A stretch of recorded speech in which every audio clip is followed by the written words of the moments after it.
Hello, नमस्कार। कैसे हो? बढ़िया। आई होप आपने चैप्टर 3 का जो भी थियोरिकल पोर्शन है वो आपने रिवाइज कर लिया होगा। लास्ट सेशन में मैंने कुछ न्यूमेरिकल्स आपसे शेयर किए थे जो काफ़ी काम के हैं।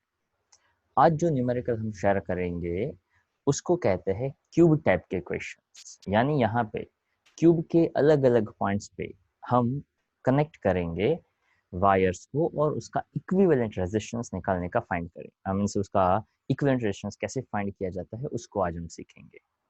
ध्यान से देखिएगा और हो सके तो जब भी पूरा का पूरा एक न्यूमेरिकल मैं समझा दूँ उसके बाद हो सके तो उसको फिर से रिवाइंड करके फिर से देखिए और उसको साथ साथ लिखते जाइएगा, तो आपको समझने में ज़्यादा आसानी रहेगी और आपको मज़ा भी आएगा। ठीक है, चलो।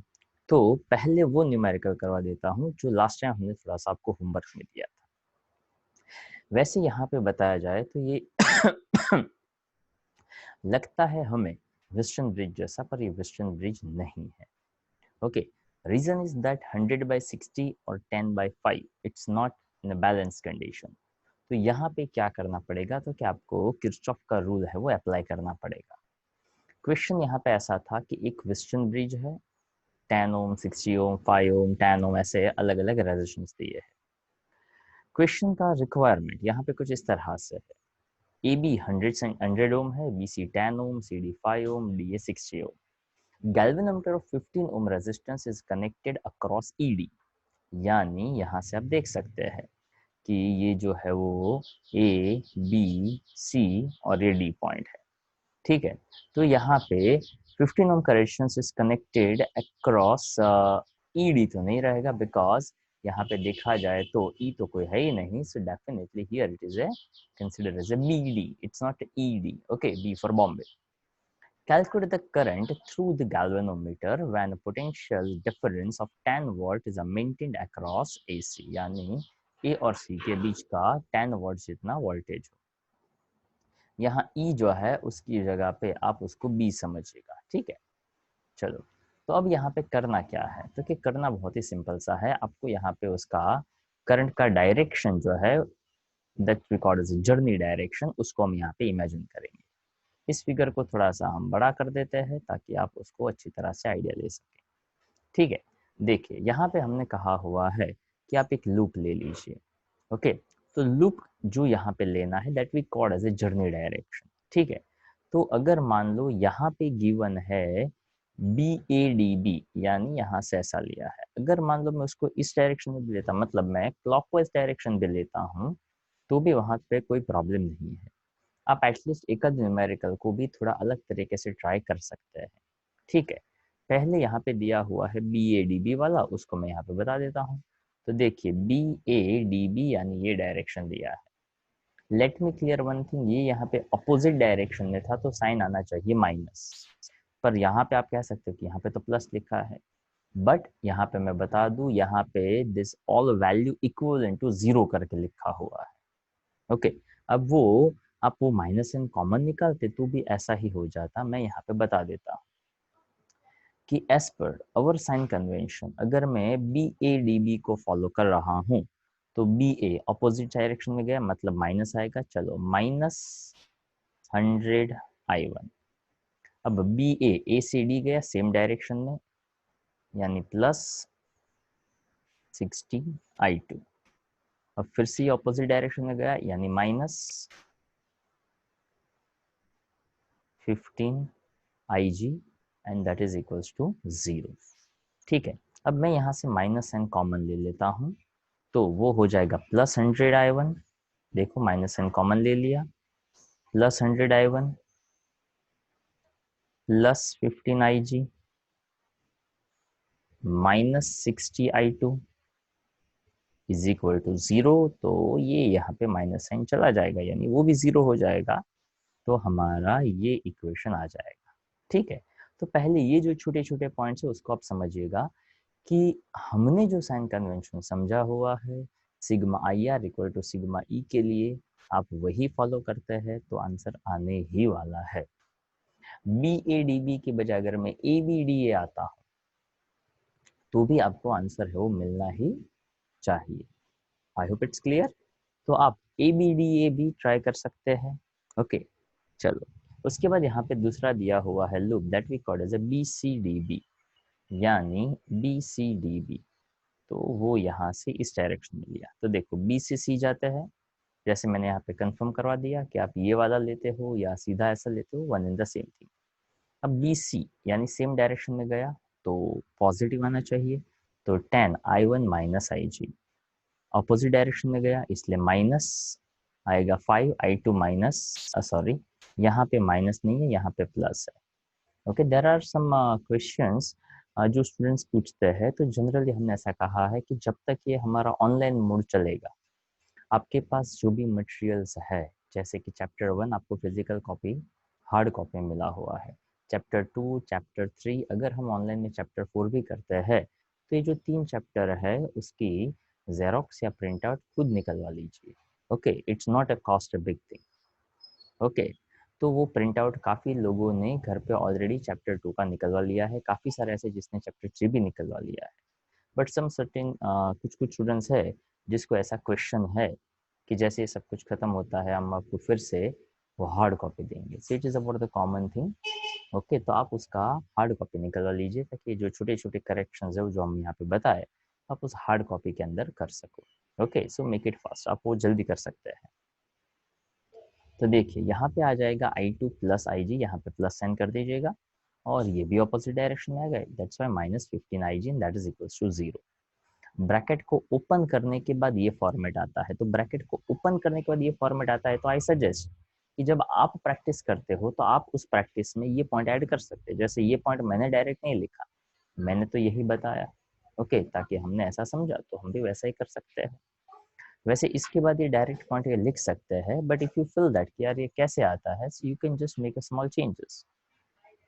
100I1 minus, sorry, it's not 100, it is a 10I1, sorry. Okay, so that I consider as a 10I1 minus 10IG, okay, minus 15IG minus 5I2 minus 5IG is equal to 0। तो 10I1 आ गया, ये 10I1 आपका ready हो गया। IG -10 -15 -5, तो 5 15 20 20 plus 10 that is 30, और सभी में माइनस साइन, इसलिए -30 IG भी आ गया। -5I2 that is equals to 0, यानी ये वैल्यू भी यहाँ पे सेटिस्फाई हो गया। I hope it's clear. तो यहाँ से ये इक्वेशन जो बना वो और ये इक्वेशन बना वो दोनों ही सेम तरीके से बनते हैं। अगर अपने को उसका डायरेक्ट कनेक्शन नहीं मिलता है तो you just open that bracket, okay, और छोटे मोटे कहीं पे करेक्शंस में जान जाए तो प्लीज उसको कर देना चाहिए। क्लियर। चलो अब उससे थोड़ा सा आगे देखो, दोनों इक्वेशंस कैसे फॉर्म हुए वो मैंने बताया। अब यहाँ से उसमें से एलसीएम सॉरी कॉमन निकल सकता था 5, तो 5 कॉमन ले लिया तो आपका ये दूसरा की इक्वेशन फॉर्म हो गया। तो यहाँ पे इक्वेशन ये जो बनता है, ओके, तो देखिए यहाँ पे एक और चेंज आप चाहो, करेक्शन चाहो तो आप कर सकते हैं। जैसे यहाँ पे इक्वेशन 2 है पर यहाँ पे दिखाया नहीं है, so you can make this one as equation 1, this is equation 2। अब यहाँ पे तीसरा इक्वेशन भी लेना पड़ेगा जिसके अंदर हम बैटरी को कवर कर सके। ओके, बैटरी को कवर करेंगे तो हमें I2 IG उसका भी रिलेशन जो है वो मिल सकता है, इसीलिए यहाँ पे लिया हुआ है ADCA। अब इसके बारे में एक छोटा सा मैं आइडिया दे देता हूँ। ADCE एंड A, यहाँ पे जो कैपिटल ई किया है उसको आप ऐसा समझिए दैट इज EMF। ओके, तो वो EMF का ई है। लेक्चर के दौरान जो जो ये छोटे छोटे पॉइंट्स मैं बताऊं, यहाँ पे माइनस नहीं प्लस साइन आएगा, यहाँ स्मॉल ई नहीं कैपिटल, सॉरी वो EMF वाला ई आएगा। जो आगे अभी लूप बताया था उसमें, या तो गैल्वेनोमीटर बताया था, वो ED नहीं BD के बीच में आएगा। तो ये सभी पॉइंट्स आप नोटबुक में नोट डाउन करते रहिए, मटेरियल का हार्ड कॉपी हो तो वो करेक्शन करते रहिए, ताकि इसलिए ये वीडियो जो है वो ज़्यादा हेल्पफुल रहता है। जितना आप ध्यान से देखते हैं उतना आपका काम बहुत अच्छी तरह से हो सकता है। तो घर पे बैठे बैठे जो बताया जाए, जो इंस्ट्रक्शंस दी जाए, उसको एटलीस्ट बहुत अच्छी तरह से करने का ट्राई करें, ताकि बहुत ही सेंसिटिव पॉइंट्स है, बहुत ही छोटे छोटे पॉइंट्स, आप जितना उसमें एफर्ट डालेंगे उतना आपको समझने में ज्यादा मजा जो है वो आ सकता है। ठीक है, हर एक के पीछे कोई ना कोई रीजन जो है वो मैं बताता रहता हूँ। ओके, तो आप नेगेटिव साइन के साथ लो, या तो साइन कन्वेंशन अलग से लो, या तो लूप कोई अलग लो, तो कहाँ पे कैसे चेंजेस आ सकते हैं, हर एक पॉइंट का हम लेक्चर में बहुत माइन्यूट लेवल पे डिस्कशन करते ही है। जितना आप शांति से देखोगे उतना आपको ज्यादा पता है वो चल सकता है। देखिए यहाँ पे ADCA वाला लिया हुआ है। यहाँ पे फिर से मैं बता दूं, sigma IR is equal to sigma E ले सकते हैं। देखिए ADCE एंड AD यानी सेम डायरेक्शन में गया, प्लस ले लिया, प्लस 60I2, सेम डायरेक्शन में गया, प्लस ले लिया 5I2 प्लस IG, उसके बाद कुछ नहीं था, इज इक्वल टू नेगेटिव से पॉजिटिव डायरेक्शन में गया, इसलिए +10। ओके, चाहो तो ब्रैकेट को ओपन कर सकते हैं, तो यहाँ पे भी I2 है, यहाँ पे भी I2 है, तो वो हो जाएगा 65I2 plus 5I2 is equal to 10। फिर से 5 कॉमन आ सकता है उसमें से, तो 5 कॉमन ले लिया, इक्वेशन नंबर 3 बना दिया। बस 3 इक्वेशन बन गए, यानी फिजिक्स यहाँ पे खत्म हो गया। अब जो भी है वो ऐसा मैथ्स जो शायद आप 8, 9th या 10th स्टैंडर्ड में कर रहे थे, तो इसके अंदर 11, 12th के फिजिक्स का कोई रोल नहीं है। तो स्पेशली जो बायोलॉजी के स्टूडेंट्स है उसको कुछ हल्का सा भी घबराने की कोई जरूरत नहीं है। 8, 9, 10th में इक्वेशंस को सॉल्व कैसे करना है, बेसिकली एलिमिनेट कैसे करना है, वो आप सीख चुके हैं। तो यहाँ पे इक्वेशंस को एलिमिनेट ही तो करना है, क्योंकि वो डिपेंड करता है कि हम पहले किस वैल्यू को एलिमिनेट करना चाहते हैं। जैसे 3 इक्वेशंस आपके पास है, वहाँ पे I2 है, I1 है और IG है। ओके, किसी एक को एलिमिनेट करने के लिए उसको तो एकदम पहले 0 कर देना पड़ेगा, तो I1 I2 का कोई रिलेशन जो है वो आपको मिल सकता है। तो यहाँ पे एक आइडिया दिया कि इक्वेशन 2 बाई 10, मतलब इक्वेशन 2 को 10 से मल्टीप्लाई किया तो 20I1, 60IG और 10I2 ऐसा कोई इक्वेशन मिला। अब ये इक्वेशन और फर्स्ट इक्वेशन, जैसे मैंने बताया था ना कि ऊपर आप इक्वेशन 1 कह सकते हैं, उन दोनों को कंपेयर करना या तो एलिमिनेट करना या तो बेसिक सिंपल तरीके से इक्वेशंस को सॉल्व करने का वो बताते हैं। But if you notice that यहाँ पे I2 मिलता है, वो किसके फॉर्मेट में मिलता है, तो क्या I2 जो मिल रहा है वो IG के फॉर्मेट में मिल रहा है, मतलब क्लियर कट I2 है वो अभी नहीं मिल रहा है, वो IG के फॉर्म में मिल रहा है। अब क्या करना है, तो क्या अब यहाँ पे ऐसा करना है कि ये जो आपको I2 का वैल्यू मिला हुआ है, substituting the value of I2 in that equation number 3। अब इक्वेशन 3 जो है उसके अंदर I2 और IG दोनों ही थे, तो I2 का वैल्यू जो IG के फॉर्म में मिला है उसको अगर मैंने डाल दिया तो मुझे IG का सिंपलेस्ट आंसर है वो मिल सकता है। I hope it's clear. Physics की न्यूमेरिकल्स जो है वो मैथ्स की तरह एक ही पैटर्न पे नहीं चलते हैं, पर हाँ न्यूमेरिकल्स का कोई एक स्पेसिफिक पैटर्न होता है जिसको हम कहते हैं कोई भी न्यूमेरिकल्स को कैसे सोचा जा सकता है, कैसे पढ़ा जा सकता है। ओके, न्यूमेरिकल्स को कैसे रीड करना होता है, उसमें कौन कौन से पॉइंट्स दिए होते हैं वो सोचना होता है, वो सोचकर, वो देखकर, ऑब्जर्व करके कौन सा फॉर्मूला एप्लीकेबल हो सकता है, अगर आप इतना सोच पाते हैं तो आपका काम बहुत आसान है। अब जो भी हम क्वेश्चंस देखेंगे उसको जनरली हम कहते हैं क्यूब वाले क्वेश्चंस। अब ये जो क्यूब वाले क्वेश्चंस है, तो दोज वो अटेंड दैट लाइव लेक्चर उसको पता है कि ये क्यूब वाले क्वेश्चंस में हमने थोड़ा सा इनपुट जो है वो दिया हुआ है। अब ये जो क्यूब वाले क्वेश्चन है उसको ध्यान से देखते जाइएगा, बहुत ही काम के है, बहुत ही मजेदार क्वेश्चंस है। ओके, अब यहाँ पे ऐसा बताया है, battery of 10 volt negligible internal resistance is connected across diagonally opposite corners of a cubical network consisting of a 12 resistors, each of resistance 1 ohm। पहली और सबसे इंपॉर्टेंट रिक्वायरमेंट न्यूमेरिकल्स को समझने की कि हर न्यूमेरिकल का जो स्टेटमेंट है उसको एटलीस्ट 2 से 3 बार पढ़िए। एक और बात मैं बता दूं कि यहाँ पे आप चैप्टर 1, चैप्टर 2 और चैप्टर 3 में जितना ज़्यादा टाइम स्पेंड करेंगे उतना आपका काम बहुत अच्छा होगा, नंबर 1। नंबर 2, आपका पूरा 12th स्टैंडर्ड बहुत ही अच्छा जाएगा। नंबर 3, आपका कॉन्फिडेंस है वो एकदम हाई पे रहेगा। The reason is very clear कि अगर आपने चैप्टर 1, 2 और 3 अगर अच्छी तरह से किया हुआ है तो बाकी ज़्यादा कुछ करने की ज़रूरत नहीं रहती। ओके, इसलिए ताकि जो भी बेसिक अंडरस्टैंडिंग है वो चैप्टर 1, 2 और 3 में ज़्यादा से ज़्यादा डेवलप होता है। 1 बड़ा है तो उससे 2 उससे भी बड़ा है, 3 उससे भी और बड़ा है, पर अगर आपने 1 2 3 अच्छा कर लिया हुआ है तो उसके बाद आपको कोई चैप्टर में कोई ज़्यादा दिक्कत नहीं आती है। जो भी यहाँ समझा उसमें थोड़ा थोड़ा थोड़ा थोड़ा आप हर एक चैप्टर में ऐड करते जाएंगे। यहाँ पे चैप्टर 1 में, चैप्टर 2 में और चैप्टर 3 में हर एक जगह पे कोई फ्रेश कॉन्सेप्ट आते हैं। तो हो सके उतना एक्सेप्टेंस ऑन रखिए तो आपको समझने में ज़्यादा मज़ा आएगा और उस कॉन्सेप्ट को आप अच्छी तरह से समझ पाओगे। अब यहाँ पे क्वेश्चन का रिक्वायरमेंट जो है, पहले यहाँ पे एक एग्जांपल के साथ समझाता हूँ। ओके, तो ये जो हमने किया वो क्वेश्चन था 32 नंबर का। अब यहाँ पे 33 के लिए जिसको हम कहते हैं क्यूब वाला क्वेश्चन, ठीक है। तो क्यूब वाले क्वेश्चन में क्या करना होता है, तो कि अगर मान लो मैंने यहाँ पे एक क्यूब जो है वो फॉर्म कर दिया, ठीक है। अब यहाँ पे ये जो क्यूब हमने फॉर्म किया हुआ है, तो उसके अलग अलग पॉइंट्स पे हम रेजिस्टर्स को कनेक्ट करें और ऐसा फाइंड करने का ट्राई करें।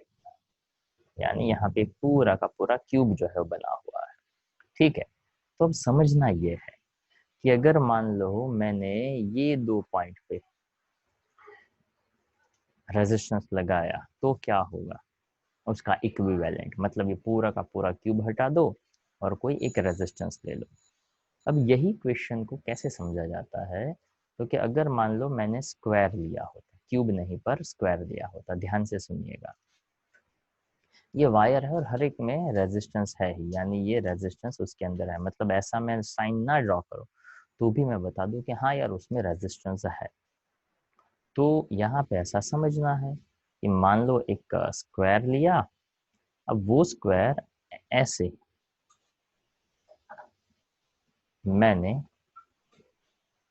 ड्रॉ किया, ऐसे ड्रॉ करूं या ऐसे ड्रॉ करूं, दोनों का मतलब मैं सेम ले सकता हूं, ताकि मैंने कह दिया हर एक वायर का अपना अपना रेजिस्टेंस है, ठीक है। अब ध्यान से सुनिएगा, अगर मैंने कह दिया कि मैंने रेजिस्टर इसके बीच में इक्विवेलेंट फाइंड करना है, मतलब यहाँ पे एक बैटरी का एंड पॉजिटिव और यहाँ पे बैटरी का दूसरा एंड, ठीक है। तो देखो इन दोनों के बीच में कोई टांग नहीं अड़ा रहा है, मतलब ये दोनों सीरीज में रहेंगे तो ये दोनों भी सीरीज में रहेंगे। सीरीज सीरीज पूरा का पूरा किसमें आ जाएगा, पैरेलल में आ जाएगा। क्लियर। अब मान लो कि मैं उसमें थोड़ा सा करेक्शन करता हूँ, मैं यहाँ पे नहीं कनेक्ट करना चाहता हूँ, मैं कनेक्ट करना चाहता हूँ इन 2 पॉइंट के बीच में, यहाँ पे और यहाँ पे कनेक्ट करना चाहता हूँ। तो 1 2 और 3, तीनों के तीनों कैसे आ जाएंगे, सीरीज में, जो इसके साथ कैसा आ जाएगा, पैरेलल। Understand my point. अगर मान लो इसका वैल्यू 2 ओम, इसका 4 ओम, इसका 6 ओम और इसका 8 ओम होता, तो ये 3 सीरीज में होते तो अलग वैल्यू बनता जो इसके साथ पैरेलल में आता। अगर मान लो मैं ऐसा कहता कि नहीं यार यहाँ पे नहीं, पर आप कोई उसके क्यूबिकल पॉइंट पे फाइंड करते, ओके, मतलब क्या, तो क्या आप वहां पे ऐसा समझते कि यहाँ जो रजिस्टर हमने लिया, ओके, इन 2 पॉइंट के बीच में देखते तो 2 4 इन सीरीज, 6 8 इन सीरीज और उसके बाद वो पैरेलल में।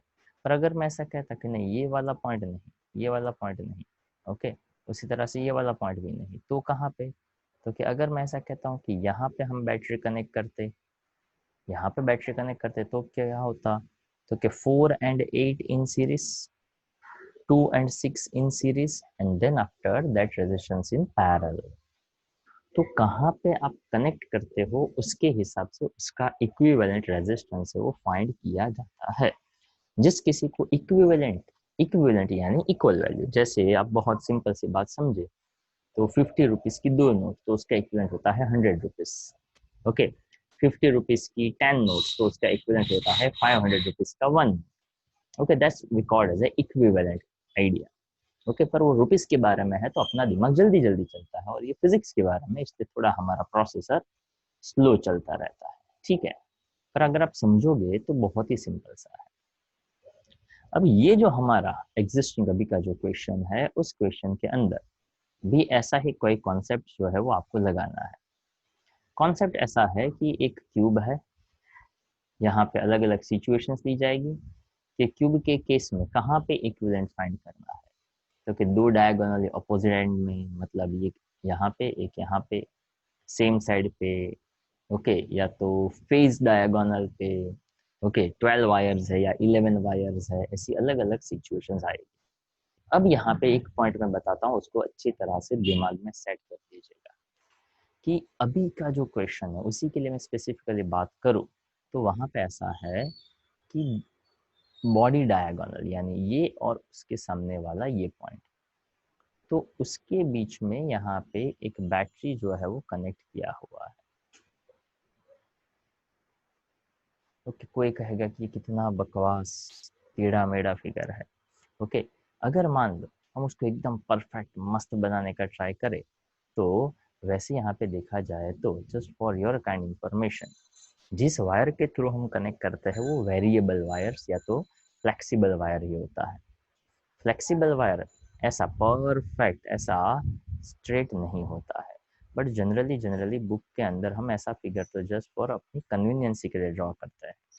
ओके, आपको भी ये सभी फिगर्स जो है वो एग्जाम के अंदर स्केल से ड्रॉ करनी चाहिए। जनरली जो क्वेश्चंस जो न्यूमेरिकल फिगर वाला हो, क्वेश्चन के अंदर फिगर दिया हो तो भी आंसर लिखते वक्त, स्पेशली न्यूमेरिकल्स में आंसर लिखते वक्त आपको रेफरेंस के लिए फिगर जो है वो एग्जाम के आंसर पेपर में ड्रॉ करना कंपलसरी है। अगर आप एग्जाम में आंसर शीट में क्वेश्चन के दिया हुआ ही फिगर अगर ड्रॉ नहीं करते हो तो भी कोई कोई किस्सों में पेपर चेकर है वो आपके मार्क्स कट करता है। So better thing is that कि भले ही वही का वही फिगर ड्रॉ करना पड़े पर उसमें कुछ ना कुछ तो है जिसको हमें एडअप करना पड़ता है, या तो ऐसा कहा जा सकता है कि that is the requirement of that question. तो भले ही वही का वही फिगर हो फिर भी आपको वो वहां पे ड्रॉ करना चाहिए। ठीक है, तो अब यहाँ पे इम्पोर्टेंट पॉइंट ये है कि जिन दो पॉइंट के बीच में हमने बैटरी कनेक्ट किया हुआ है वहां से, मतलब एक स्टार्टिंग पॉइंट से लेकर एंड तक पहुंचने के कितने रास्ते हैं उसके हिसाब से उसका करंट डिस्ट्रीब्यूशन है वो काउंट होगा। ओके, जैसे कि यहां से जो भी करंट जाएगा वो एक, दो और तीन ब्रांच में डिस्ट्रीब्यूट होगा। वो करंट कैसे डिस्ट्रीब्यूट होता है वो डिपेंड करता है कि आप कितना लेंथ ट्रैवल करके एंड पॉइंट तक पहुंचते हो। अब इस स्पेसिफिक क्वेश्चन का एंड पॉइंट कौन है, तो कि ये वाला पॉइंट।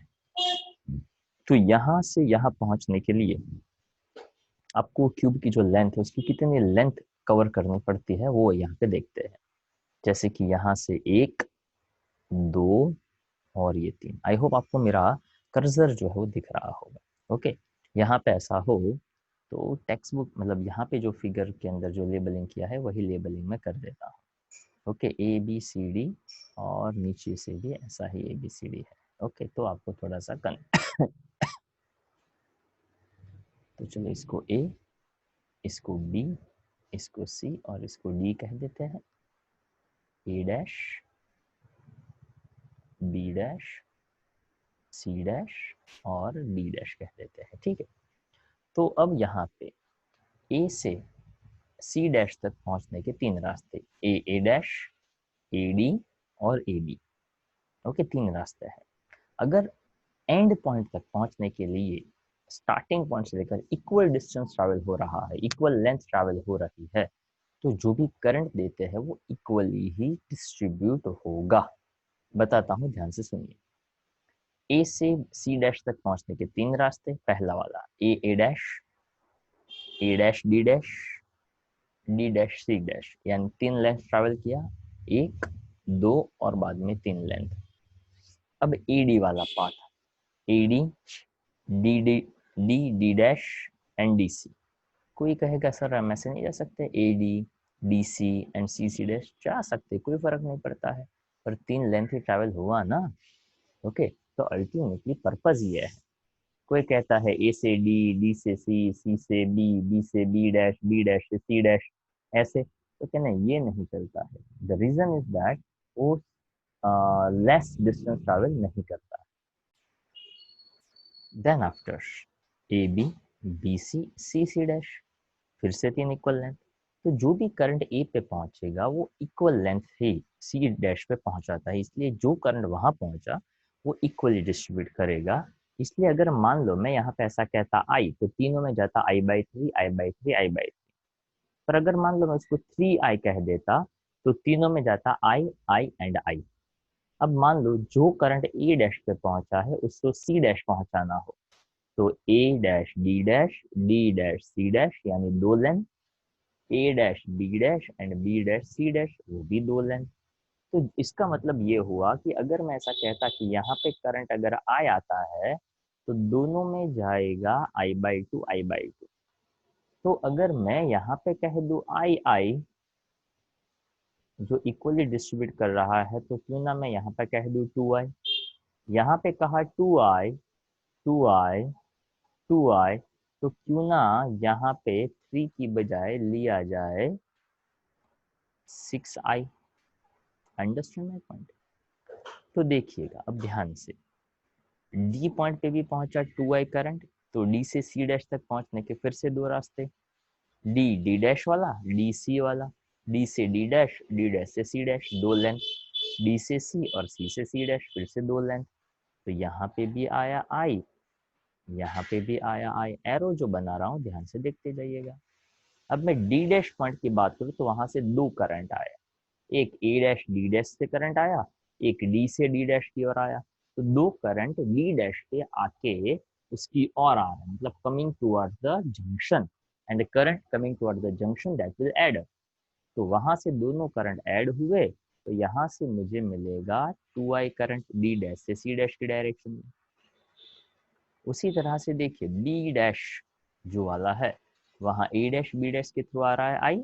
अब देखिएगा जो बी पे आ रहा था ना 2I, again that will distribute in the two branches, एक आएगा बी सी वाली डायरेक्शन, एक आएगा बी बी डैश वाली डायरेक्शन। तो यहाँ पे भी आई, यहाँ पे भी आई। तो देखो बी डैश पे ए डैश बी डैश के थ्रू और बी बी डैश के थ्रू आया आई।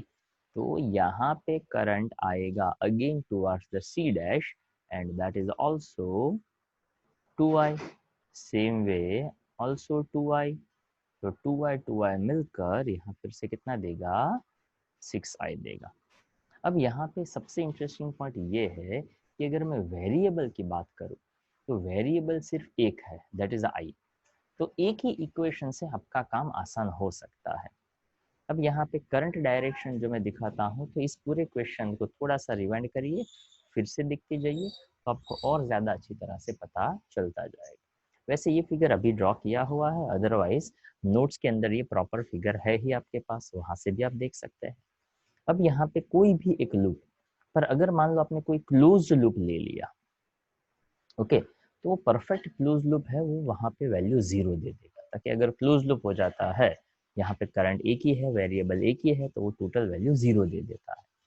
तो यहाँ पे आपको सजेस्ट किया हुआ है। अच्छा, एक लूप ऐसा लेना पड़ेगा जहाँ पे हम ऐसा मान लेंगे, उस पॉइंट को ध्यान से अच्छी तरह से समझने का ट्राई करिएगा कि ये जो है वो ए पॉइंट है, यहाँ कहीं पे सी डैश पॉइंट है।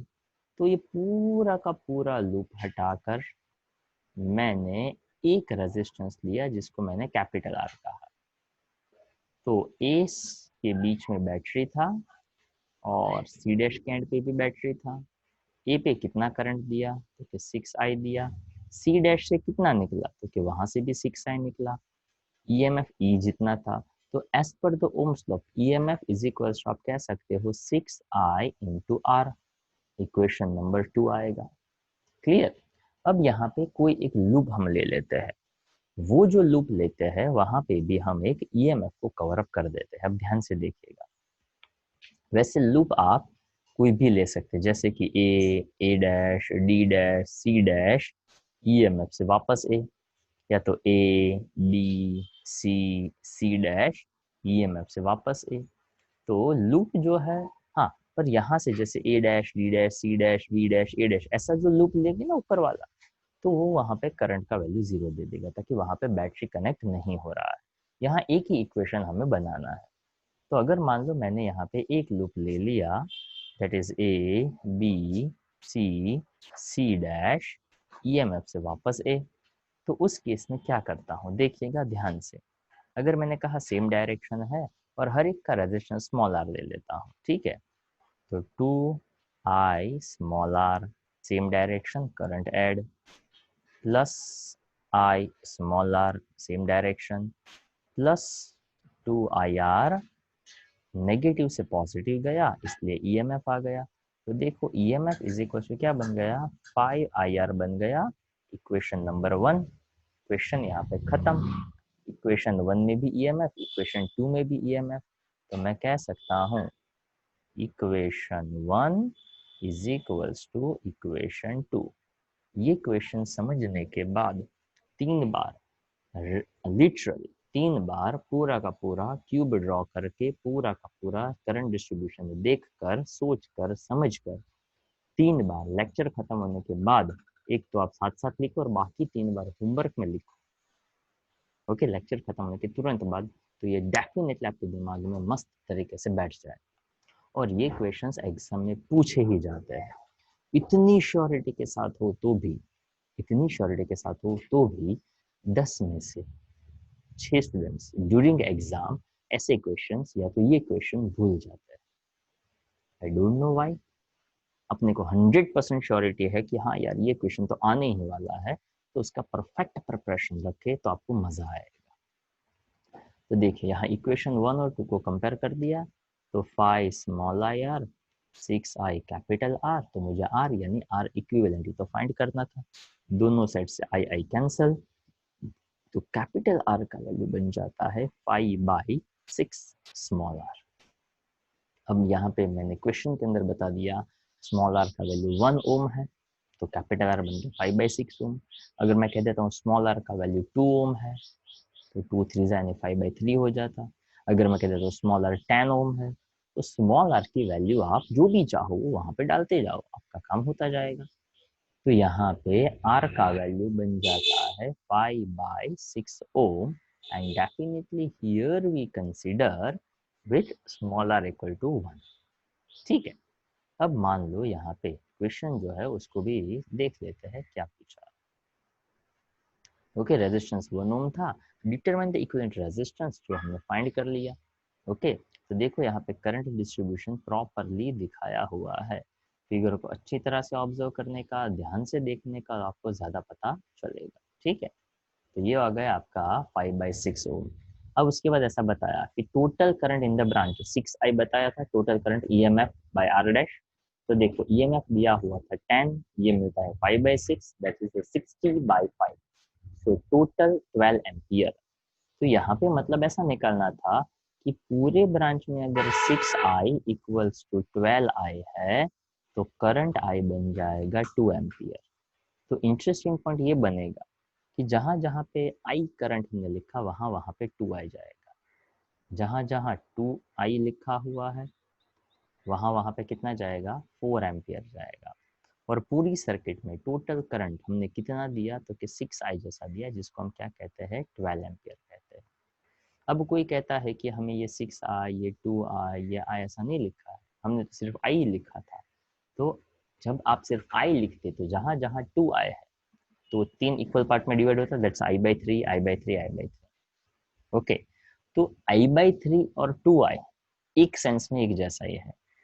2i क्यों आया, ताकि हमने पूरा actual current he 6 times they दिया, ताकि हमने पूरी कैलकुलेशन से समझा कि वहां पे जो करंट आता है वो 3 इक्वल पार्ट में डिवाइड होता है। उसके बाद जो करंट जहां पहुंचता है वो भी फिर से 2 जगह इक्वली डिस्ट्रीब्यूट होता है। तो 2 बार इक्वली डिस्ट्रीब्यूट हो रहा था, इसलिए हमने वो 6 टाइम्स करंट लिया। अगर कोई कहता है कि नहीं मुझे 6 टाइम्स वाला करंट नहीं लेना है, ओके, मुझे जो है मुझे सिर्फ आई लेना है, तो उस सिचुएशन में क्या होता है वो मैं बता देता हूँ। आंसर जो है वो 100% एज इट इज ही रहेगा, उससे कोई फर्क नहीं पड़ता है। तो वहां पे क्या होता था कि जहाँ पे 6i लिखा है वहां पे i आ जाता, तो जहाँ 2i लिखा है यानी 3 इक्वल डिस्ट्रीब्यूशन हो रहा है इसलिए वो i/3 होता। और जहाँ पे i आता है वो उसका भी आधा यानी i/3 का भी आधा, यानी वो हो जाता है i/6। अब यही 3 वैल्यू लेकर फिर से आप सोचिए, वही लूप लीजिए, तो आपको डेफिनेटली आंसर पता चल जाएगा। और फिर से यहाँ पे i का वैल्यू जो है वो तो 12 एम्पियर ही आएगा। अगर i 12 एम्पियर आता है तो देखिए i/3 क्या आता है, तो i/3 यानी 12/3 दैट्स 4 एम्पियर, i/6 यानी 12/6 यानी आ जाता है 2 एम्पियर। ओके, चलो उसके बाद नेक्स्ट क्वेश्चन को देखते हैं। आई होप समझ में आया होगा। ये क्यूब वाला क्वेश्चन है, पर उसमें हमने बॉडी डायगोनल लिया हुआ है। ओके, 5/6 इसका आंसर है। उसके बाद एक शॉर्टकट बताऊंगा जिससे क्यूब वाले क्वेश्चन आप डायरेक्टली भी याद रख सकते हो अगर कहीं पे जरूरत हो तो। अब आता है 11 equal wires each of resistance smaller from the edges of an incomplete cube, यानी एक इनकम्प्लीट क्यूब लेना है जिसमें 11 वायर्स है। Find the total resistance from one end of the vacant edge of the cube to the other. यानी यहाँ पे पहले एक्सप्लेनेशन दिया हुआ है। अब ये एक्सप्लेनेशन थोड़ा सा अजीब सा है। वैसे यहाँ पे करंट 2x y ऐसा दिया हुआ है, अगर आप यूज टू है करंट I1 I2 I3 तो वो भी ले सकते हैं। पर पहले जो मेथड दिया है उसको समझिएगा, it's very simple. Okay, I1 I2 से भी ये XYZ वाला जो है वो बहुत ही सिंपल है, एक बार ध्यान से। ओके, ऐसा हो तो फ्रेश होकर फिर से आगे का पॉइंट देखिए, पर थोड़ा सा फ्रेश माइंड से देखिए। ओके, अगर देखते देखते बोर हो जाते हो तो थोड़ा कोई और वीडियो देख लीजिए, ताकि इसमें तो हम कोई गाना बजाना तो दे नहीं सकते। Okay, that's some limitations. Okay, और मेरा गाना आप लोगों को पता है इतना अच्छा तो मैं गाता नहीं, ठीक है। तो यहाँ पे ये जो भी देखो थोड़े फ्रेश माइंड के साथ देखो। एक इनकम्प्लीट क्यूब लेना है और जो पॉइंट ऐसे हो जहाँ पे वैकेंट प्लेस हो उसके बीच का इक्विवेलेंट फाइंड करना है, ठीक है। तो यहाँ पे ऐसा एक आइडिया दिया हुआ है। अब ध्यान से देखते जाइएगा, करंट डिस्ट्रीब्यूशन में समझाता जा रहा हूँ। पर याद यही रखना है कि एक पॉइंट से जो लास्ट वाला पॉइंट है, अगर वहां तक पहुंचने के रास्ते अगर इक्वल है तो जो भी करंट देते हैं वो इक्वली डिस्ट्रीब्यूट होगा। इतना क्लियर? चलो यहाँ पे लिखा भी है 2x axis current since the path AD and AE are symmetrical. Symmetrical का मतलब इक्वल लेंथ ट्रैवल वो करेगा। So that 2x at A is divided into two equal parts. तो 2x अगर दिया तो 2 equal parts यानी x हो जाता है। तो यहाँ पे भी फिर से आपको आंसर मिल सकता है कि y भी तो 2x, तो इसको इक्वल डिवाइड करना है, दैट्स बिकम्स xx। अगर कोई कहता है कि नहीं x लेता तो कोई बात नहीं, x/2 करते जाते, फ्रैक्शन में आंसर आता, कोई प्रॉब्लम नहीं है उसमें। ओके, अब यहाँ पे पूरा का पूरा फिगर देखिएगा, फिगर को मैं यहीं से एक्सप्लेन करूंगा, that is more better for you. ध्यान से सुनिएगा, समझने का ट्राई करिए, ठीक है। पूरा फिगर नहीं, जहां जहां पे मैं बताऊं वही वही पॉइंट आप देखिएगा तो ज्यादा समझ में आएगा। वीडियो पॉज करके खुद समझने जाएंगे तो शायद समझ में आ जाएगा, बट पॉइंट इज दैट जो मैं बताता हूं उसको ध्यान से सुनते जाइए। जो तरीका जहां पे पॉइंटर मेरा चले वही पॉइंट देखिए, आगे का कुछ मत देखिए। अगर ऐसा कर सकते हैं तो आपको जल्दी और ज्यादा पता चलेगा। ओके, तो एक बार वो जल्दी और ज्यादा पता चल जाएगा तो बाद में आपको मजा आने लगेगा। तो देखिए यहाँ पे हमने एक इनकम्प्लीट क्यूब ड्रॉ किया हुआ है, जहाँ पे ईएमएफ जो है वो ई जितना दिया हुआ है, यहाँ से 2x जितना करंट हमने फ्लो करवाया। आपको इक्विवेलेंट चाहिए ए पॉइंट और बी पॉइंट के बीच में। यहाँ पे ABCDEFGH ऐसा एक लूप, मतलब पूरा का पूरा क्यूब है वो फॉर्म किया हुआ है, ठीक है। आप चाहो तो A', B', C', D' ऐसा भी ले सकते हैं, लेबलिंग है, कोई फर्क नहीं पड़ता है। अब जैसे ही ए से बी तक पहुंचने के कितने रास्ते, तो कि ए से बी तक पहुंचने के दो रास्ते हैं, ए से डी वाला, ए से ई वाला, ठीक है। तो देखो AD DC CB, यानी ये नीचे वाला पाथ है ना, AD DC और CB, तीन लेंथ से वो बी तक पहुंचा, ठीक है। अब AE वाला, तो AE, EF और FB वो भी तीन लेंथ में पहुंचा, यानी जो करंट वहां पहुंचा वो इक्वली डिस्ट्रीब्यूट हुआ XX, ठीक है। अब कोई कहता है कि अगर मान लो मैं E से H, H से G, G से C, C से B लंबा हो जाता है, तो वो रास्ता नहीं लेना है। जहाँ पे लेंथ इक्वल कवर होता हो वही लेंथ आपको कवर अप करना है, या तो वही पाथ कंसिडर करना है, ताकि यहाँ पे हम चाहते हैं कि लॉस हो सके उतना मिनिमम हो। आइडिया बहुत ही सिंपल सा है। अगर घर से स्कूटर मिलता है, एक जगह से दूसरी जगह जाने का रास्ता आपको पता है, तो definitely we prefer the shortest one. क्यों? क्योंकि पेट्रोल मुफ्त में नहीं आता और अभी तो काफी महंगा भी है। तो we prefer the only that path which is shortest one. Okay, तो देखिए यहाँ से ये जो 2 पॉइंट थे हमारे ए और बी, तो ए से ई से एफ, एफ से बी, 3 लेंथ, ए से डी से सी से बी, फिर से 3 लेंथ। तो बार बार ये चीजें दिमाग में रखनी है कि करंट वही डायरेक्शंस में, और वैसे भी मैं बता दूं करंट को कैसे पता चलेगा कि अपने को वहां जाना है, करंट को नहीं पता होता।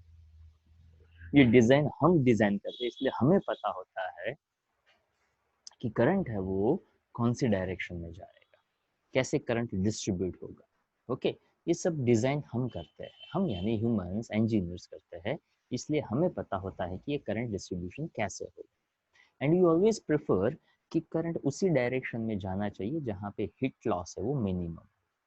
तो देखो 2x था तो x 2 डायरेक्शन में गया। अब ध्यान से ऑब्जर्व करिए जाएगा, ये काम का पॉइंट आएगा। अब ई से बी तक पहुंचने के 2 रास्ते, एक ई एफ, एफ बी, यानी 2 लेंथ हुई। अब दूसरा रास्ता ई एच वाला, E H, H G, G C, C B, 4 length. अच्छा कोई दूसरा रास्ता E H, H B, D C, C B, तो उसमें भी 4 लेंथ। तो अब यहाँ पे करंट इक्वली डिस्ट्रीब्यूटिंग है, तो जो 2 लेंथ पे गया वहां पे मैंने y नाम दिया, तो यहाँ पे हमने कह दिया x माइनस वाई। तो x करंट आया तो उसमें से कुछ गया, कुछ कितना गया वो नहीं पता, इसलिए सिर्फ y कह दिया। तो जो भी करंट x आया उसमें से कुछ y चला गया, और रिमेनिंग x माइनस वाई है जो 4 लेंथ ट्रैवल कर रहा था उस डायरेक्शन में गया, यानी h पे पहुंचा x माइनस वाई और f पे पहुंचा y। अब वही चीज मैं d से ऑब्जर्व करना चाहता हूँ, d से b तक पहुंचने के फिर से 2 रास्ते, डी एच और डी सी वाला। तो डी सी और C B 2 length, then D H, H G, G C and C B 4 length वाला। तो 2 लेंथ में यहाँ पे y दिया था, तो यहाँ पे भी जो 2 लेंथ वाला है वहां पे भी हम y दे देते हैं, और 4 लेंथ वाले यानी D H, H G, G C, C B, उसमें भी 4 लेंथ में वो करंट जा रहा है, तो उसको भी आपने x माइनस वाई कह दिया। अब h के ऊपर 2 जगह से करंट आए, एक आया EH से, एक आया DH से।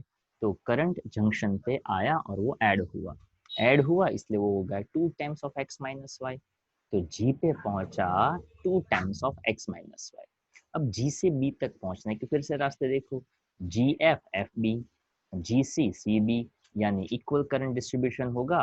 तो G पे जो पहुंचा था 2 times of x minus y, उसमें के एक बार x माइनस वाई गया GF की डायरेक्शन में, और जी सी की डायरेक्शन में गया एक और बार एक्स वाई।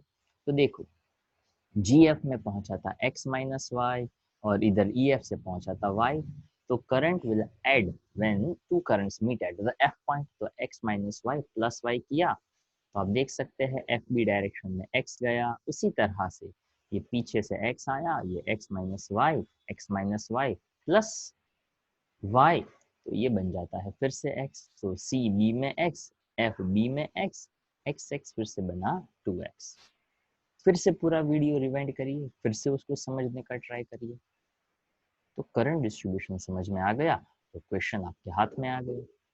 ठीक है, अब यहाँ पे ऐसा समझना है कि अगर मान लो मैं यहाँ पे ये ए पॉइंट बता दूं, यहाँ पे मैं इसको बी पॉइंट बता दूं, पूरा का पूरा क्यूब हटा दूं, और उसकी बजाय एक और रेजिस्टेंस ले लूं जो यहाँ पे मैं कैपिटल आर या तो आर इक्विवेलेंट कह दूं, और उसके बीच में मैं यहाँ पे एक बैटरी कनेक्ट कर दूं जिसमें करंट कितना दिया गया है, 2x दिया, ईएमएफ की तो ईएमएफ इज इक्वल टू, यहाँ पे आप कह सकते हैं 2x इंटू आर इक्विवेलेंट, या तो सिर्फ आर, एस पर दो Ohm's law, v is equal to I R के हिसाब से। पर यहाँ पे 2 वेरिएबल्स है, एक x है और एक y है। अगर वेरिएबल 2 है तो इक्वेशंस भी 2 बनाने पड़ेंगे, यानी लूप भी आपको 2 लेने पड़ेंगे। और तीसरा लूप से तो जो बनता है इक्विवेलेंट वाला, यानी ये तो बनेगा ही बनेगा। आई होप इतना क्लियर। अब उसके रिस्पेक्टिव पॉइंट्स देखते जाइएगा और समझते जाइएगा, हर एक छोटा छोटा पॉइंट में यहाँ पे एक्सप्लेन कर रहा हूँ। चलो सबसे पहले यहाँ पे किरचॉफ रूल लगा दिया, A D C B A loop. तो देखते हैं A D C B A loop. अब ये जो ए बी सी डी ए है, ए डी सी बी ए, यानी ऐसा समझना था ए से डी गए, डी से सी से बी, और बी से इस ई को होते हुए वापस ए पे आए। ठीक है, अब देखो फिर से यहाँ पे ये फंडा आ जाएगा, sigma I R is equal to sigma E. तो देखो ACD लूप देखते जाइए, AD सेम डायरेक्शन यानी पॉजिटिव, X और रेजिस्टेंस स्मॉल r यानी आ गया XR। Then after DC, D से C गए यानी YR, C से B गए फिर से XR और नेगेटिव से पॉजिटिव यानी EMF। तो EMF का वैल्यू बन जाता है 2x × R। क्लियर? अब यहाँ पे बता दिया कि ये पहला इक्वेशन बन गया, ठीक है, ये इसको इक्वेशन 1 कह दिया। अब यहाँ पे ये ओम्स लॉ से बता दिया जो अभी मैंने बताया था। तो 2xr plus yr is equal to 2xr, ऐसा एक इक्वेशन बना है जहाँ पे दोनों EMF को मैंने कंपेयर कर दिया था। पर अब मेरे पास x है पर ये y जो है उसका कोई रिलेशन नहीं है, तो हमें क्या करना पड़ता है, तीसरा इक्वेशन यूज करके x और y का रिलेशन फाइंड करना पड़ता है। ठीक है, तो हम यहाँ पे ऐसा आइडिया ले लेते हैं कि वो कैसे x और y का रिलेशन जो है वो मिल सकता है। देखिए, तो यहाँ पे एक और लूप ले लिया EFGHE, EFGHE। अब ये जो लूप लिया हुआ है, तो ऐसा ये क्वेश्चन करने के लिए अगर मैंने बता दिया कि EFGHE लूप लो, तो वही लूप लो यार। ओके, जैसा समझाया गया है वैसा ही ट्राई करो। घर पे फ्री बैठे हो, बोर हो रहे हो, तो कुछ और ट्राई करना हो तो करो, बट एग्जाम के पॉइंट ऑफ व्यू से, ताकि एग्जाम में ये जब पूछा जाए तब कुछ नया ट्राई करते हो तो आपको आंसर निकालने में दिक्कत हो सकती है। तो बेस्ट पार्ट इज दैट कि एग्जाम पॉइंट ऑफ व्यू से तो जैसा समझाया जाता है वैसा ही फॉलो करिए, so that give you better result. ठीक है, तो देखिए अगर मैं EFGHE गया, सेम डायरेक्शन यानी प्लस, अपोजिट डायरेक्शन यानी माइनस, अपोजिट डायरेक्शन यानी माइनस, अपोजिट डायरेक्शन यानी माइनस, तो 3 बार माइनस आया, x minus y, 2 times x minus y, x minus 4 times x minus y आया। तो देखो y और एक बार पॉजिटिव, बाकी 1 2 और ये 4, ब्रैकेट को ओपन कर दो। ओके, अब चाहो तो जैसे मैंने समझा वैसे भी रख सकते हैं, y और एक बार, बाकी 4 टाइम्स माइनस साइन, उसके साथ r इक्वल टू 0। देखा जाए तो r तो वैसे भी कैंसिल हो जाएगा, 0 है तो यहाँ पे x माइनस वाई था, तो y minus 4x plus 4y is equal to 0। तो रिलेशन क्लियर कट हो गया, 5y is equal to 4x। तो 5y is equal to 4x, तो यहाँ पे y का रिलेशन मिल गया, y is equal to 4/5x। अब ये y इक्वल टू 4/5x है, इस वैल्यू को मैं यहाँ पे अप्लाई कर दूँ तो मुझे पूरा वैल्यू जो है वो XR के फॉर्मेट में मिल जाएगा। ओके, x कैंसिल हो जाएगा और हमें हमारा रिक्वायर्ड आंसर है वो आराम से मिल जाएगा। तो देखिए यहाँ पे ओके, तो y का वैल्यू डाल दिया 4/5, 5 2 जा 10 + 4 14 r/5 और यहाँ 2 2 जा कर दो, तो यहाँ पे कैपिटल R का वैल्यू बन जाता है 7/5r। आप ऐसा भी याद रख सकते हैं। ओके, तो जहाँ पे 11 वायर्स थे उसका आंसर आता है 7/5। इतना क्लियर? पक्का अच्छी तरह से? तो जहाँ पे 11 वायर्स थे और सेमी साइड थे तो उसका इक्विवेलेंट मिलता है 7/5r। क्लियर? तो वैसे आप चाहो तो उसको 1.4 भी कह सकते हैं। स्मॉल r का वैल्यू अगर 1 ओम दे दो तो सिर्फ 7/5, स्मॉल r का वैल्यू कुछ चेंज करते जाओ तो उसके हिसाब से कैपिटल R का वैल्यू चेंज होता जाएगा। ठीक है, चलो नेक्स्ट क्वेश्चन, 12 वायर्स। ये क्वेश्चन थोड़ा सा लेंदी है, लंबा है, ताकि यहाँ पे वेरिएबल्स ज्यादा यूज किए गए हैं।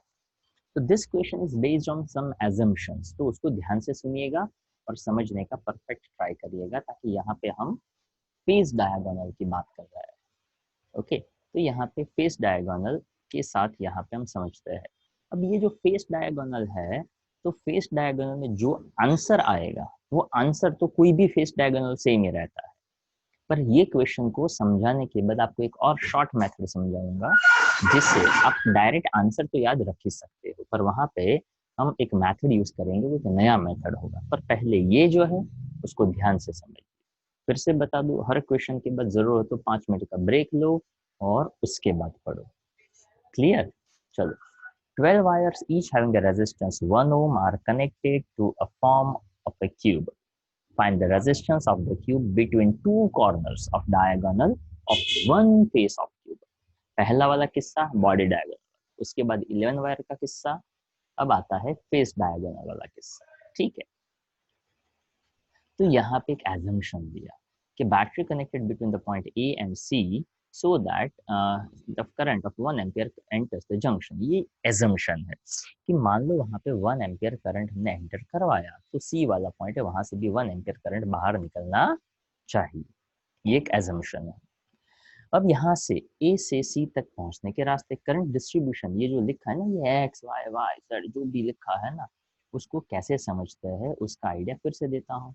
एकदम शांति से दे रहा हूँ, एकदम शांति से आप भी सुनते जाइए। जहां से अपना पॉइंटर चले उसी को ध्यान दीजिएगा, बाकी सब कुछ इग्नोर करिएगा। मान लो मैं ए पे हूँ और मुझे सी तक पहुंचना है, तो ए से सी तक पहुंचने के आपके पास 1 2 3 अलग अलग रास्ते हैं। ठीक है, A B B C 2 length, A D D C फिर से 2 length, but A E E H H G G C 4 length. तो 3 है, उसमें से 2 लेंथ ऐसी है जो इक्वल डिस्ट्रीब्यूशन यानी इक्वल लेंथ ट्रैवल कर रहा है।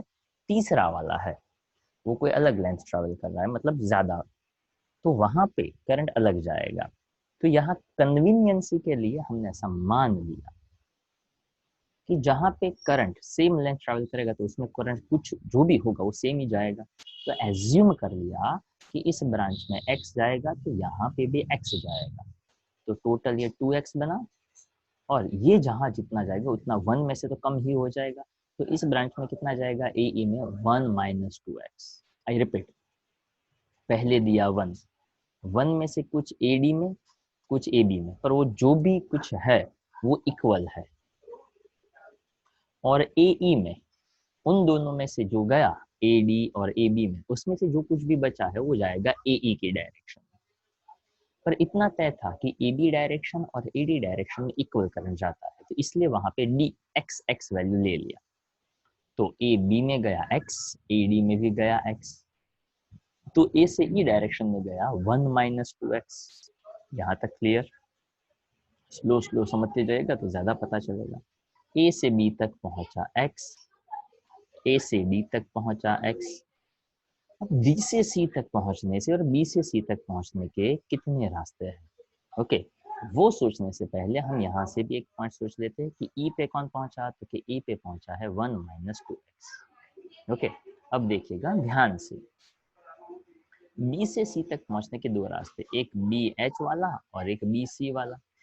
अब B H H G G C यानी 4 लेंथ, बी से लेकर सी वो 1 लेंथ, उसी तरह से डी से C 1 length, D F F G G C यानी 4 लेंथ। तो बी और डी से जो भी करंट जाएगा, एक रास्ता ऐसा है जो एक ही लेंथ में ट्रैवल हो रहा है, दूसरा रास्ता ऐसा है जो दोनों में 4 लेंथ ट्रैवल कर रहा है। तो एक काम करने का, जो एक एक लेंथ में जाता है ना उसमें करंट सेम ले सकते हैं। तो देखो बी से उसने ऐसा बताया कि जो 4 लेंथ वाला है, मान लो वहां पे y गया, तो रिमेनिंग सिंगल वाले में जाएगा, that is x minus y. उसी तरह से डी से 4 वाले में, मतलब D F F G G C side जा रहा था ना, उसको y बोल दिया, तो सिंगल वाले में जाएगा x माइनस वाई। तो देखो सी पे बी से सी की ओर और डी से सी की ओर कौन कौन आया, x माइनस वाई कितनी बार आया, 2 टाइम्स। ओके, तो 2 times of x minus y B C से और डी सी से मिला। अभी जी से सी तक आना बाकी है। ठीक है, तो अब देखिए मैं कहाँ पहुंच चुका हूँ, तो कि मैं h पे पहुंचा हूँ y के साथ, मैं f पे भी पहुंचा हूँ y के साथ।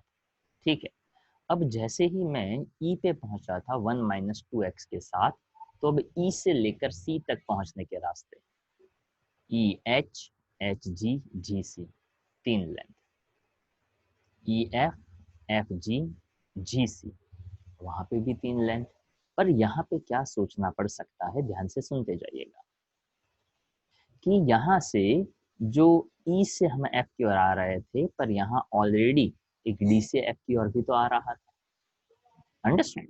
तो देखिए यहाँ पे ऐसा समझना पड़ेगा कि मैं ई से ही, ध्यान से सुनिएगा, हाँ, ई से ही सी तक पहुंचने के रास्ते ही सिर्फ देखने हैं। 1 2 3, यहाँ पे आएगा 1 2 और 3, तो 3 इक्वल लेंथ है। पर वो जो 3 इक्वल लेंथ है, वहां पे एक छोटा सा पॉइंट ये आता है कि वो जो तीसरा वाला लेंथ है, वहां ऑलरेडी कोई एक करंट पास हो रहा था, या तो उसकी ओर आ रहा था, उस जंक्शन की ओर आ रहा था। तो देखिए 1 माइनस टू एक्स में जो पहुंचा था उसमें से कुछ करंट गया जेड, किस ब्रांच में, ई एफ में। तो ई एच में क्या जाएगा, तो कि 1 माइनस टू एक्स में से जेड चला गया, यानी 1 माइनस टू एक्स जेड जितना है वो ई एच ब्रांच में गया, यानी एच पे में इतना पहुंचा। ई से एफ की ओर जेड पहुंचा, डी से एफ की ओर वाई पहुंचा, तो एफ से दोनों करंट उसकी ओर आए ना, तो वहां से जाना है जी की ओर, तो वो कितना बनेगा, वाई प्लस जेड। ओके, अब देखिए जी पे मैं पहुंचा हूँ वाई प्लस जेड लेकर। वीडियो को धीरे धीरे देखिएगा, ऐसा हो तो रिवाइंड करते करते सुनते जाइएगा, डेफिनेटली समझ में आ ही जाएगा। एफ से जी तक पहुंचा वाई प्लस जेड, ठीक है, अब जी पे पहुंचो। एच पे पहुंचा है 1 minus two x minus z, और यहाँ से पहुंचा था वाई, ठीक है। तो देखिए, तो h से g की ओर कितना जाएगा, तो कि सब कुछ ऐड हो जाएगा, ताकि 1 minus two x minus z और y, तो 1 minus two x minus z plus y, सब कुछ ऐड हुआ। अब g पे कौन कौन आया, तो देखिए g पे आया y प्लस जेड, यानी अगर मैं सिर्फ g की बात करूँ तो 1 minus two x minus z plus y. और दूसरी डायरेक्शन से कौन आया, तो कि एफ से जी से, एफ जी की डायरेक्शन से कौन आया, तो कि वहां से आया y प्लस जेड, यानी z z कैंसिल हुआ, 1 minus two x plus two y आया कहाँ पे, g पे, ठीक है। तो अब g से 1 minus two x plus y, तो यहाँ पे प्लस साइन कर दीजिएगा, ताकि अगर आपके पास फिजिकल कॉपी है तो आप जल्दी समझ जाओगे, अदरवाइज फिजिकल कॉपी निकालने के बाद ये आपको अच्छी तरह से पता चलना चाहिए। तो बेस्ट पार्ट, वीडियो पॉज करो, फिगर ड्रॉ करो, लिख दो, फिजिकल कॉपी आए तब उसमें ऐड ऑन करो, ठीक है। अब जी तक हम पहुंचे, जी से सी की ओर 1 minus two x plus two Y, C से और कौन कौन आ रहा था, तो इधर का x माइनस वाई और इधर का x माइनस वाई। तो यहाँ पे 1 minus two x plus two y, उसमें 2 बार आपको x माइनस वाई भी ऐड करना पड़ेगा, तो आप पूरा का पूरा वैल्यू देख लीजिए, 1 minus two x plus two y plus two x minus two y. तो देखिए 2x cancel, to Y cancel, तो यहाँ पे आंसर आ जाएगा 1 एम्पियर। Clear, okay. तो अब यहाँ पे आपको करंट डिस्ट्रीब्यूशन मिल चुका है, तब आपका काम पूरा का पूरा आसान है। Given loop, same directions, positive ले लो, अपोजिट डायरेक्शन नेगेटिव ले लो। यहाँ पे माइनस साइन क्यों आता है, बट एट द एंड अगर आप आगे के क्वेश्चन में बताया था मैंने कि अगर आप प्लस लो चाहे माइनस लो कोई फर्क नहीं पड़ता है, इक्वल टू जीरो हो जाएगा, सब कुछ इस साइड शिफ्ट कर दो तो one in the same thing. Minus से स्टार्ट किया है, माइनस कॉमन ले लो, फिर से आपको जो मिल रहा है वही का वही एज इट इज मिल जाएगा। Current distribution is at the end very important, ठीक है। तो करंट डिस्ट्रीब्यूशन हमने देख लिया, तो हमारा काम आसान है। तो देखिए उसके हिसाब से अब आगे यहाँ पे x, y और z 3 वेरिएबल्स है, तो 3 लूप बनाने पड़ेंगे, एक इक्वेशन 1, एक इक्वेशन 2 और एक इक्वेशन 3। ओके, फिर से देखिए डिस्ट्रीब्यूशन पता है तो लूप बनाना, मतलब लूप जो है वो आसान है, इक्वेशन सॉल्व उससे भी आसान है, ठीक है। तो उसके हिसाब से आपका काम यहाँ पे हो सकता है। Then after they ask what is the potential difference between AC, यानी VAB एंड VBC। हाँ, इसको आप प्लीज नोट्स के साथ कंपेयर कर लीजिएगा, ताकि यहाँ पे 3/3 ऐसा कुछ प्रिंट हुआ है, इसको 3/8 करना है, ठीक है। Resistance V is equals to IR, तो I यहाँ पे 3/8, बिकॉज XY जो भी है वो करंट है, 1 ओम उसका रेजिस्टेंस है, तो VAC मिल जाता है 3/4, ओके। And resistance capital R equal to voltage R is equal to V/I, यहाँ पे आपको रेजिस्टेंस मिल जाता है 3/4, ठीक है। फिर से वीडियो रिवाइज करिए, साथ साथ लिखिए, 3 इक्वेशंस को आराम से देखिए, उसको सॉल्व करिए, लिटरली ब्रैकेट को प्रॉपरली ओपन करिए, एलिमिनेशन करिए। आई एम श्योर कि वो आप कर पाओगे, करने का ट्राई करेंगे तो आपसे होगा। ठीक है, सभी के सभी क्वेश्चंस 3 बार लिखकर आप सबमिट करिएगा। ठीक है, तो अभी हम यहाँ तक रखते हैं। ओके, करिएगा ज़रूर, नहीं समझ में तो प्लीज़ पूछिएगा सर। ओके, चलो बाय बाय।